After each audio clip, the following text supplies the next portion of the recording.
오케이. 그 밖에 이제 공소시효에 관한 몇 가지 쟁점들을 우리 같이 보도록 하겠습니다.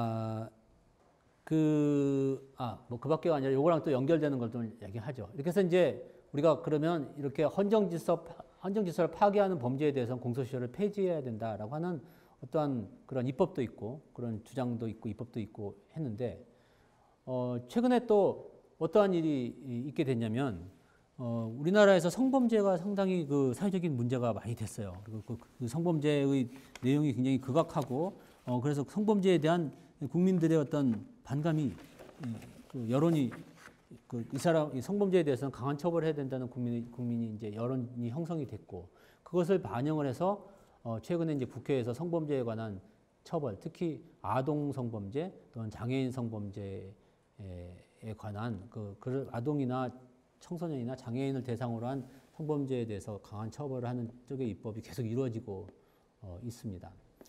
그 중에 하나가 이제 처벌도 이루어졌지만 그 중에 하나가 공소시효 문제도 개정을 하게 됐는데, 대체로 이런 것이었어요. 아동을 상대로 한 그런 범죄, 성범죄의 경우에 아동은 그것을 신고를 하기가 좀 어렵죠. 그렇기 때문에 이 사건이 확인되기가 어렵고, 그래서 이 공소시효는 이 아동이 성년이 된 뒤에 시작한다. 성년이 된 때부터 진행한다, 공소시효가. 이런 그런 한켠에 그 입법이 있었고요. 이것은 이제 성폭력 범죄의 처벌 등에 관한 특례법과 아청법에서 그런 규정을 하고 있고, 또 하나는 이러한 범죄들이 만약에 어떤 증거가 DNA로 인해서 DNA 검색을 통해서 이 증거를 확보할 수 있다면 공소시효를 더 늘려도 되죠. 아까 우리가 공소시효를 만든 이유 중에 하나가 증거가 일산되기 때문에라고 하는 것이 하나의 이유였는데, DNA 증거는 수백만 년 전에도 DNA 검색할 수 있고 뭐 그러잖아요. 그러니까 이 증거는 그게 더 정확하고, 그래서 이제 공소시효를 늘릴 수 있는 어떤 그 논거가 될 수가 있고, 또 하나는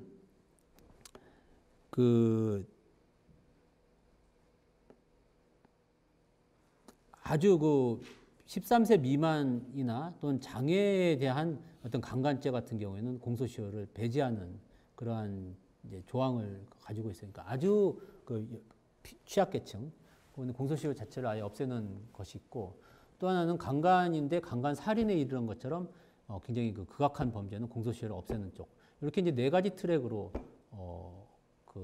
공소시효에 관한 이제 조정을 하고 있어요. 이러한 법률이 이제 아청법과 성폭법에서 이루어지게 됐죠. 그래서 이제 성범죄는 공소시효가 많이 폐지되거나 좀 연장되거나 하여튼 이제 처벌의 확대가 가져오는 쪽으로 공소시효가 됐는데, 이건 이제 우리 사회의 여론에 맞춰서 이제 한 것이라고 보여지고, 이제 처벌의 필요성이 강하니까 그렇게 했는데, 이러한 성범죄에 관한 법률 개정의 이유니까 그 다음에 어떤 문제가 생길 수 있냐면, 어떤 문제가 생기겠어요?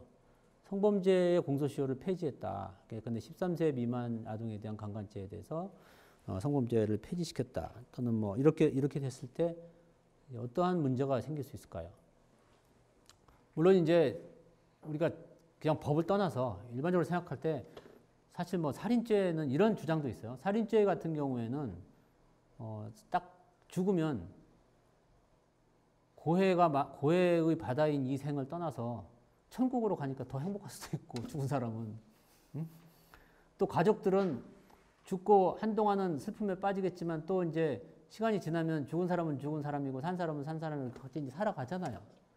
다 이제 좀 어느 정도 좀 잊고 이제 살아갈 수 있는데, 이 성범죄를 당한 사람은 본인도 그렇고 가족도 그렇고 평생 동안 잊혀지지 않는 고통을 가하는 범죄가 되기 때문에, 그러면서 보면 성범죄가 차라리 깨끗하게 살인을 해라, 이런 주장도 뭐 이렇게 농담 반 진담 반으로 하는다 말이지. 이제 그런 주장도 있을 수 있지만, 그러나 일반적으로 우리가 법률가로서 또는 우리 법제가 평가할 때 가장 강한 범죄는 살인죄라고 우리가 평가를 하고 있고, 그렇다면 살인보다 약한 강간죄에 대해서 공소시효가 폐지됐다면 살인죄, 또는 살인죄와 강간죄 사이에 있는 그러한 범죄들도 여러 가지가 있을 수 있고 그런 범죄들에 대한 공소시효는 다 폐지해야 되는 거 아니냐라는 주장이 있을 수 있죠. 거기에 대해서 폐지를 해야 된다라는 주장과 폐지를 하지 않아야 된다라는 주장이 있을 수 있고 더 나아가서 폐지를 하지 말고 따라서 성범죄 공소시효 폐지한 것도 잘못됐다 이런 주장도 좀 있을 수가 있어요. 그런 논쟁은 있을 수가 있는데 지금 우리나라에서는 성범죄에 대해서 공소시효 이제 폐지됐고 성범죄 중에 이제 일부에 대해서 그다음에 이제 그 외에 가장 그 문제가 심한 살인죄에 대해서도 공소시효를 폐지해야 되지 않는가라고 하는 입법적인 움직임이 좀 있어요. 네. 그리고 공소시효에 관해서 이제 몇 가지 얘기를 하게 되면 공소시효가 그 이때 여기는 15년이었지만 2007년 여기 이제 너무 짧다고 해서 2007년 12월에 형사소송법 개정되면서 공소시효가 많이 늘었죠. 그래서 지금은 사형에 해당하는 것은 25년 등등 해서 여러분이 이제 법조문 법 249조를 보면은 그런 기간들이 있으니까 좀 살펴보도록 하시고 법정형을 기준으로 이제 그 공소시효를 정하게 되는데 이 법정형 중에서 형법 내에서 가중 감경하는 규정이 있어요. 근데 공무원의 경우에 2분의 1을 가중하게 될 경우에 그럴 경우에 그 우리 법은 본래의 범죄, 본래형에 정한 법으로 그 형으로 공소시효를 정하게 되고 그렇지만 특별법, 근데 특가법에서 가중처벌하는 경우에는 그 법정형 자체가 특별법에 의해서 바꿔진 것이기 때문에 그 특별법에 의한 형을 기준으로 한다라는 것을 이제 좀 유의해 주셨으면 좋겠고. 그 다음에 뭐 너무나 당연한 건데 실제로 현장에서 여러분이 좀 착각할 수 있는 게 뭐냐면 공소사실이 여러 개여가지고 공소사실을 한꺼번에 기소를 했을 때 그럼 이 전체에 대해서 공소시효가 적용되는가라는 착각이 있을 수 있는데 그게 아니고 공소사실별로 공소시효가 적용돼요. 그래서 살인죄 하나 있고 절도죄 있고 그러면 살인죄는 살인죄대로 절도죄는 절도죄대로 공소시효가 적용되고 그것이 단순히 나열된 게 아니고 우리가 나중에 배우겠지만 예비적으로 그러니까 주의적으로 살인죄, 예비적으로 뭐 상해죄 이렇게 해도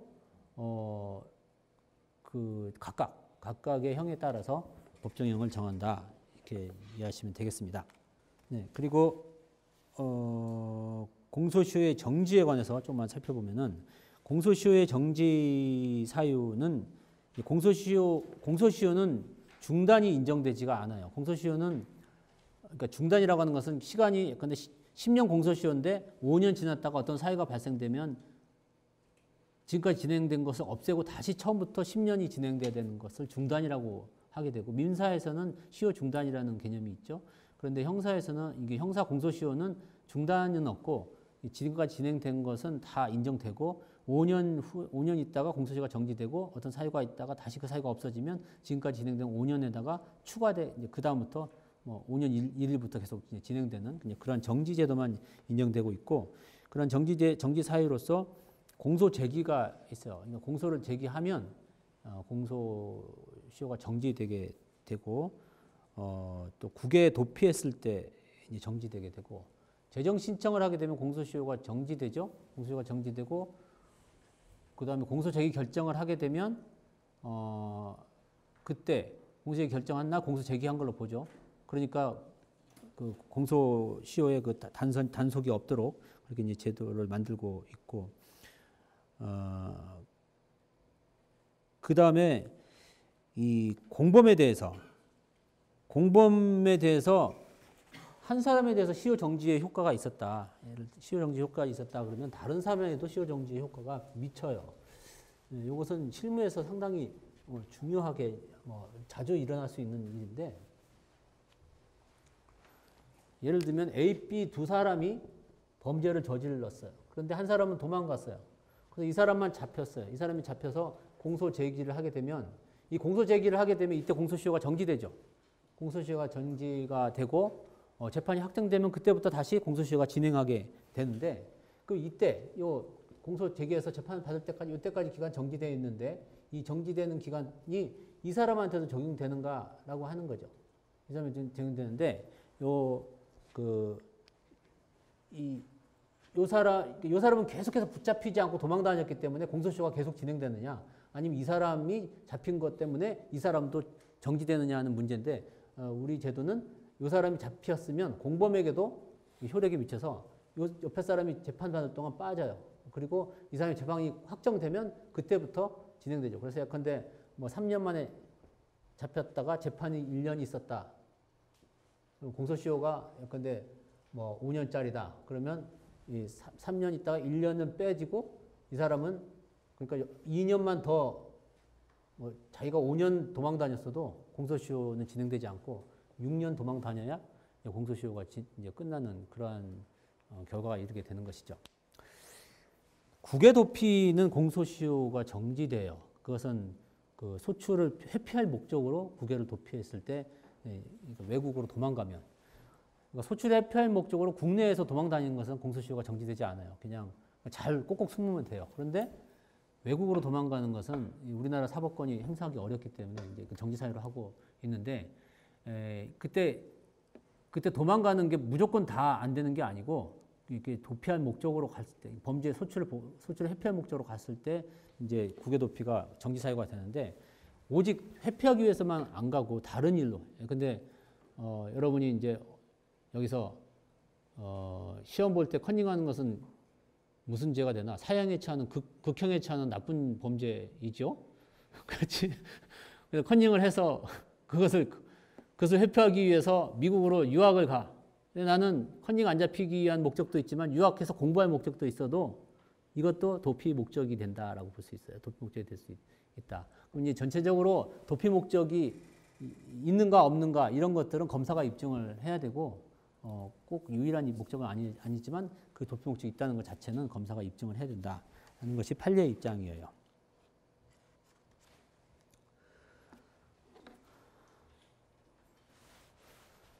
그 다음에 우리가 이제 공소권 남용에 대해서 좀 잠시 살펴보도록 하겠습니다.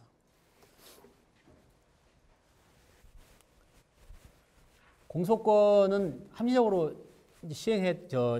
행사를 해야 되는데 공소권을 자의적으로 행사하게 되면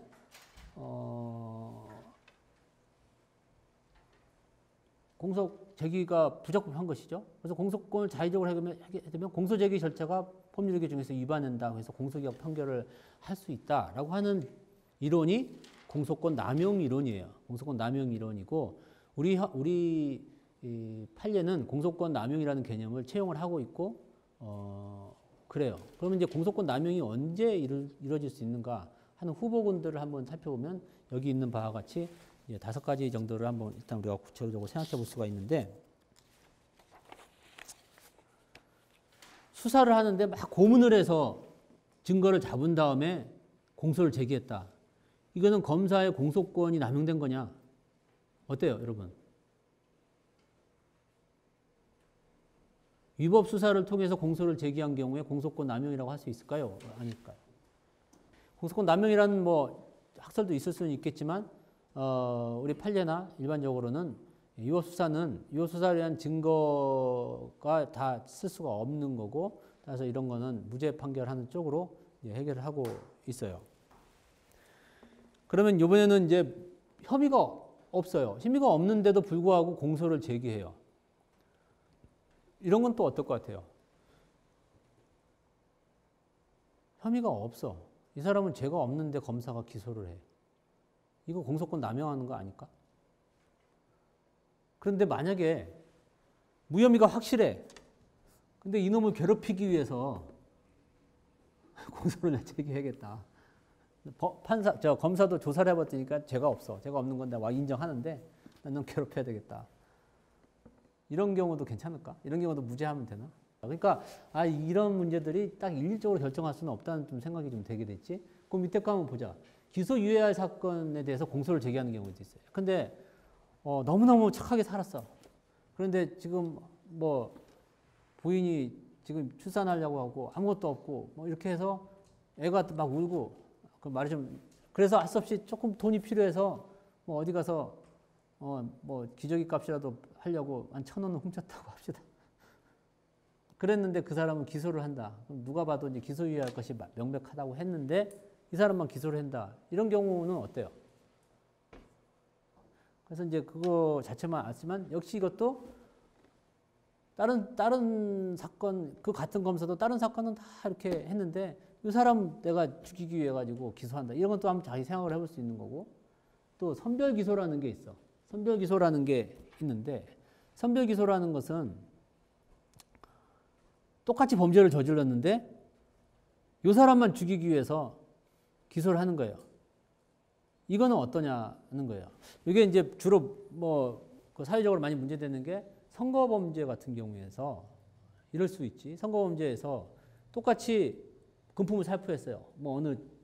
어제도 곧 이제 우리가 선거가 있었는데, 무슨 신림 관악구에는 선거가 없었지만 관악구에 선거가 있었다고 하고, 야당 후보가 똑같이 금품을 살포했는데 검사가 자기는 여당 편이야. 그래서 야당 후보만 딱 적발을 해서 야당 후보만 조사해서 기소를 해. 이거를 선별 기소라고 하는데, 이거 타당한가? 어떤가? 얘기를 해보세요. 네. 자신이 범죄를 저지르고 나서 같이 범죄를 저지른 사람에게 이제 공소를 제기하지 않았다는 사실만으로 그것이 위법하다고 주장하기엔 무리가 있다고 생각합니다. 그렇지. 보통 범죄들이 잡힌 사람들이 그런 얘기 많이 해요. 왜 나만 갖고 그래요? 쟤도 그랬어요. 라고 했다고 해서 너 범죄가 없어지는 건 아니니까 그 사람을 무죄를 할 수는 없단 말이야. 그러나 또 우리가 아까 얘기한 것처럼 근데 어떤 이상한 검사가 있어가지고 자기가 출세를 하기 위해서 의도적으로 처음부터 이 사람만 뽑고 이 사람 하고 정말 현저하게 부당하게 불평등하게 해줬다. 의도적으로. 이런 경우라면 어떻겠어요? 그런 경우에는 좀 문제가 있지 않을까? 그런 경우는 검사가 공소권이 있지. 그리고 기소 편의주의니까 기소 재량도 있지만 자기가 갖고 있는 권한을 남용한 거라고 볼 수 있지.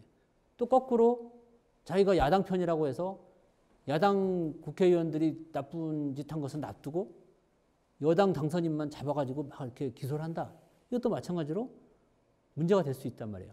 그러니까 지금 우리가 말하는 이런 사정들은 이 공소권이 남용될 수 있는 어떤 필드야. 어떤 그런 여지가 있는 그런 장인데, 요 장에서 요게 장에 해당한다고 해서 바로 공소권이 남용됐다고 말할 수는 없지만, 이 중에서 일부 어떠한 경우는 공소권이 남용됐다고 말할 수 있다. 그 표지로서 우리가 하나 생각할 수 있는 게, 검사가 어떤 다른 목적을 가지고 다른 의도를 가지고 의도적으로 이렇게 차별 대우하거나 의도적으로 기소유예도 안 하고 의도적으로 기소하고 무혐의인데 기소하고 이런 것들은 뭔가 남용된 것이라고 볼 수가 있는 여지가 있다라고 우리가 생각할 수 있겠죠. 그죠? 그래서 어떤 의도를 가지고 했는가, 어떤 딴 뜻을 가지고 했는가라는 기준을 잡을 수 있어요. 그리고 이거는 공소권 남용된 것 같아요? 아닌 것 같아요? 검사가 조금만 신경을 썼으면 잘 알 수 있어요. 근데 선별 기소 같은 경우에 야당 국회의원을 막 잡다 보면 여당 국회의원도 뭐가 있나 하면서 다 봤어. 자료는 다 있어. 여당, 야당 다 한 거 다 자료 갖고 있었는데 자기가 그냥 대충 하면서 여당 국회의원의 어떤 비리는 자기가 캐치를 못하고 야당 국회의원만 기소를 하게 됐다. 또 여당 국회의원을 조사하다 보면 야당 국회의원을 했을 텐데 그거를 보지 못하고 그냥 한쪽만 기소를 했다. 즉 검사가 좀 성실한 검사라면 양쪽을 다 기소할 수 있었는데 이 사람이 맨날 술 먹고 돌아다니다가 그러는가 과실에 의해서 한쪽만 기소를 하게 됐다. 이런 경우는 어떨까요? 불고불리의 원칙은 조금 너무 이렇게 많이 익스텐드 된 것 같은데, 어쨌든 검사의 과실까지 남용이라고 해가지고 하는 것은 좀 공소권 남용 이론이 좀 남용된 것으로 볼 수도 있으니까 지금 우리 학생이 얘기한 것처럼 어떤 의도를 가졌을 때 한해서 남용이라고 보겠다고 하는 기준이 이제 합리적으로 보여줄 수 있고, 바로 지금 우리 학생이 얘기한 건, 우리 학생 거의 대법원의 대법관님 수준에 이르렀다고 보여져요. 바로 대법관님도 바로 이런 기준을 세우고 있어요. 어떤 의도를 가지고 있었을 때 남용이 되는 것이다 라고 보고 있습니다. 한편 쌍불 집행유예라는 문제가 있는데, 이것은 과거에 우리 집행유예 기간 중에는 집행유예를 할 수 없고, 집행유예가 되면 이전에 있었던 집행유예는 취소돼가지고 실형을 살게 되는 게 있어요. 즉, 근데 A, B 두 개의 범죄를 저질렀는데 이쪽 범죄만 기소를 해요. 만약에 이쪽 범죄 두 개 기소를 해서 같이 처벌을 했으면 집행유예를 할 수 있는 사안이 있을 수 있는데 이쪽 범죄만 기소를 하면 이게 집행유예가 나왔어요. 집행유예가 나오고 집행유예 기간 중에 요거를 또 기소를 해요. 요걸 또 기소를 하게 되면 요 집행유예 기간 중에는 집행유예를 못 해요. 그러니까 이것은 실형을 하게 되죠. 이걸 실형하게 되면 요 집행유예도 취소돼요. 그래서 이것도 실형으로 바뀌어요. 즉, 이 두 개를 검사가 같이 기소했으면 집행유예가 될 수 있는 조그만 사안이었는데 검사가 이렇게 나누어서 기소를 함으로써 결국 실형을 살 수밖에 없는 경우에 이르렀던 것이 있었죠. 이것이 이제 과거에 우리 형법이 집행유예 제도를 이렇게 두고 있었을 때 문제 있었는데 이거를 쌍불 집행유예라고 해요. 쌍불 집행유예 문제다. 이런 문제가 있었는데 이러한 문제 때문에 처음에 판례가 어떻게 했냐면 요 집행유예 판결하기 전에 요 판결 확정 전에 있었던 사건이면 요 두 개를 같이 집행유예를 할 수 있었던 기회가 있었잖아요. 그러니까 37조 후단 경합범이라고 볼 수 있는데 이거랑 요 두 개 같이 있었을 때는 요때는 집행유예를 할 수 있다라고 하는 걸로 판례가 바뀌었어요. 1987년쯤에 바뀌었고 그 뒤에 입법 자체가 어떻게 바뀌었냐면 요 집행유예를 할 수 없는 예외적인 사건이 요 판결을 기준으로 하는 게 아니라 그 사건 있었던 이전에 이 판결 전에 있었던 경우가 그러니까 요 판결 이후에 있었던 범죄, 집행유예 기간 중에 다른 범죄를 저질렀을 때, 그 위에 있을 때 그때 집행유예 할 수 없는 그런 식으로 법을 바뀌었어요. 260년 그 형법에서. 그래서 지금은 이제 쌍불 집행유예 문제는 그렇게 이제 거의 퇴색됐다고 보여지고 나머지 문제들이 아직 남아 있는 상태입니다. 네, 오늘 여기까지 이제 하도록 하겠습니다. 수고하셨습니다.